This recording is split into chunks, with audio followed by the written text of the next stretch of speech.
तो जी हाँ, नमस्कार दोस्तों, मैं हूं जितन कुमार और आप सभी का स्वागत करते हैं आपका YouTube channel correct Bhojpuri news में। तो जी हाँ मेरे दोस्तों, मैं आप सभी को बता दूं कि रमेश रेशमिया जी का एक बहुत ही जबरदस्त यानी बहुत ही हाई लेवल का दुर्गा पूजा पर आ रहा है एक बहुत ही जबरदस्त यानी भक्ति सॉन्ग है, बहुत ही हाई लेवल का सॉन्ग आ रहा है जी।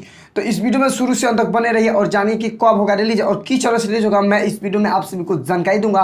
तो वीडियो में शुरू से अंत तक बने रहिए और जानिए। तो वीडियो शुरू करने से पहले मैं आप सभी को बता दूं कि correct Bhojpuri news YouTube channel पर नए हो तो चैनल को सब्सक्राइब कर लीजिए और बेल आइकन ऑल कर दीजिए, क्योंकि मैं भोजपुरी से रिलेटिव ऐसा वीडियो लाते रहता हूँ। पासवान से कोई भी रिलेटिव खबर आता है तो मैं आप सभी को सबसे पहले देते रहता हूँ। तो चलिए मैं वीडियो को स्टार्ट करता हूँ।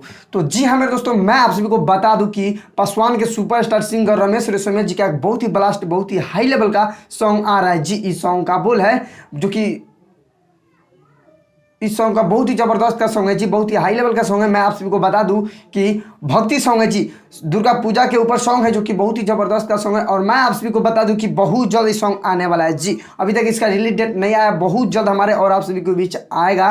जो कि मैं आप सभी को बता दूं कि रमेश रेशमिया जी का एक भक्ति सॉन्ग आने वाला है बहुत जल्द हमारे और आप सभी के बीच जी, दूसरा टाइटल पे, जो कि बहुत ही जबरदस्त का सॉन्ग होने वाला है जी। भक्ति सॉन्ग है जो कि आप लोग सुनिए, बवाल मचिए, तहलका मचिए और बहुत जल्द हमारे और आप सभी को बीच देखने को वो भक्ति सॉन्ग मिलेगा जी हाँ। तो जी आप लोग देखना ना भूलिए, नवरात्र के ऊपर सॉन्ग आने वाला है रमेश रेशमिया जी का एक बहुत ही जबरदस्त बहुत ही हाई लेवल का सॉन्ग आने वाला है जी। तो आप लोग देखना ना भूलिए। तो जितने रमेश रेशमिया जी को चाहने वाले हैं इस वीडियो को शेयर ज़्यादा से ज़्यादा कर दीजिए, ताकि और जितने रमेश रेशमिया जी को चाहने वाले हैं उन सबको मालूम पता चल जाए कि रमेश रेशमिया जी का एक बहुत ही हाई लेवल यानी बहुत ही ब्लास्ट का सॉन्ग आ रहा है जी बहुत जल्द। तो वीडियो यहाँ पर समाप्त करता हूँ। आई होप कि आप सभी को वीडियो पसंद आए तो लाइक कीजिए, चैनल पर नए तो चैनल को सब्सक्राइब कर लीजिए। तो मिलते हैं नेक्स्ट अपडेट के साथ, तब तक के लिए जय हिंद, जय भारत, लव यू ऑल भोजपुरिया समाज।